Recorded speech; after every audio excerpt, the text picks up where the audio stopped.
El Paso resident Amit Ghosh came to the United States from India more than 20 years ago to study electrical engineering at Tuskegee University in Alabama. After honing his skills, graduating, and seeing the opportunities to start a business in the US, Ghosh looked for ways to extend his stay.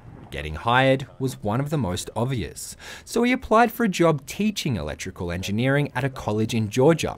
He says the school was only willing to pay and go through the process of sponsoring him for a visa because they hadn't been able to find anybody to fill the position.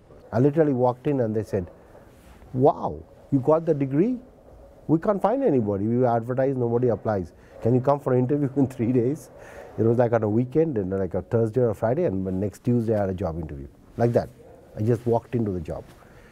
Because they had stopped even looking because they had tried and they hadn't found. Ghosh made the move to El Paso 10 years later, initially to teach information systems at the University of Texas, but he eventually founded an IT company that he now runs full-time.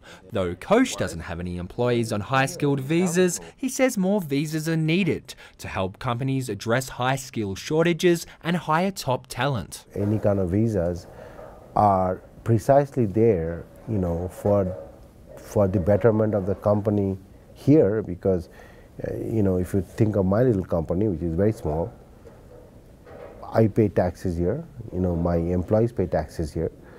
If I can't find right people, I will not be able to grow the company. But according to the Economic Policy Institute, US colleges graduate 50% more students in computer science, information science, and engineering than are hired in those fields each year.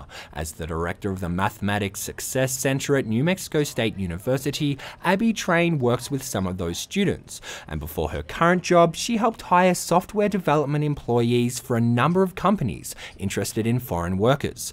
In some cases, she says, it's more about getting cheap labor than filling a high skills gap. Some of those jobs that are going unfilled are going unfilled because they're not paying market rate, or their benefits aren't good, or there's some issue with the job as it's being advertised. It's the same thing with picking crops in this country. We don't have people to pick crops. Well, but if we paid enough, we could find people to pick crops. Train says she routinely saw foreign-born workers getting paid salaries far lower than American employees that were younger, less experienced, and often fresh out of college. According to the Economic Policy Institute, more than 80% of high-skilled workers approved for visas are earning less than Americans in comparable positions. Train says foreign workers do bring a lot of value to US industry, but more government oversight is needed to make sure foreign hiring doesn't drag down market pay and labor conditions for American workers. It's an unhealthy, imbalanced kind of relationship. I've noticed that those workers get treated worse, they get worse assignments, they work longer hours, they have worse cubicles. There's just sort of an ownership almost mentality. You have to stay here for 2 years no matter what, or you go back to your country, so you better do what we say. Train acknowledges that immigrants coming to the US can often end up being innovators at the helm of companies creating jobs for Americans. Google, AT&T, and eBay are just 3 examples. According to a 2011 study from the Kauffman Foundation and Duke University, immigrants like Ghosh found companies at twice the rate of American citizens. I have created a lot of jobs here for sure.